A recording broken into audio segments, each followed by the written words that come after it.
नमस्कार, मी गणेश BCM ग्रुपमधून.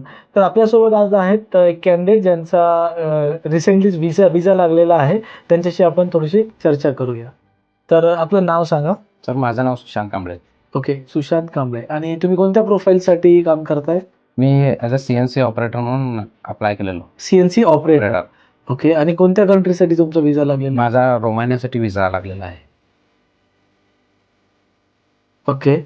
आणि बरं, तर तुम्ही तुमची जर्नी कशी होती BCM ग्रुपबद्दल? म्हणजे BCM ग्रुपकडून काय हेल्प झाली? कसं कळालं की BCM ग्रुप अब्रॉडसाठी काम करतंय? सर मी सोशल मीडियावरती मला BCM ग्रुप की अब्रॉड कन्सल्टन्सी आहे म्हणून कळालं. ओके. मग तसं मी एकदा अप्लाय केलेलो. मग त्यांचा मला कॉल आला. हं, हं, हं. मग त्याच्यानंतर त्यांनी मला इंटरव्ह्यूसाठी पुण्याला बोलवले.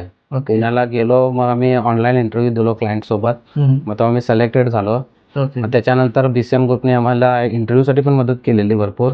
त्याच्यानंतर एक 5 महिन्यानंतर आमचा वर्क परमिट आला. त्याच्यानंतर आमचा व्हिसा इंटरव्ह्यूसाठी BCM ग्रुपमध्ये हरीश सरांनी आम्हाला मदत केली व्हिसा इंटरव्ह्यूसाठी. ओके. मग व्हिसा इंटरव्ह्यूला मी दिल्लीला गेलो. दिल्लीमध्ये आमचा इंटरव्ह्यू झाला. प्रिपरेशन आमचं BCM ग्रुपमध्ये आधीच झालेलं होतं. म्हणजे व्हिसा इंटरव्ह्यूचं पण तुमचं BCM मध्येच झालेलं. ओके. त्यामुळे आम्हाला इंटरव्ह्यूचा काय तेवढा त्रास झाला नाही. नाही, म्हणजे तुम्हाला काही भीती नव्हती की हां. माझा व्हिसा रिजेक्ट होईल, माझा इंटरव्ह्यूमुळे काही चुकेल वगैरे असं? नाही. म्हणजे ते पूर्ण प्रिपरेशन करूनच करून घेतलेलं. घेतलेलं. ओके. आणि साधारण तुम्हाला किती वेळ लागला इथे पूर्ण प्रोसेस होण्यासाठी? टोटल आम्हाला सर वर्क परमिट इंटरव्ह्यूपासून पकडलं तर एक 9-10 महिने लागले. 9-10 महिने लागले. म्हणजे सुरुवातीला तुम्हाला एक 4-5 महिन्यामध्ये 4 महिन्यामध्ये तुमचं वर्क परमिट आलं. त्याच्यानंतर एक 3-4 महिन्यामध्ये तुमची व्हिसाची अपॉइंटमेंट आली. मग 1-1.5-2 महिन्यामध्ये तुमचं व्हिसा स्टॅम्पिंग होऊन आलं. ओके.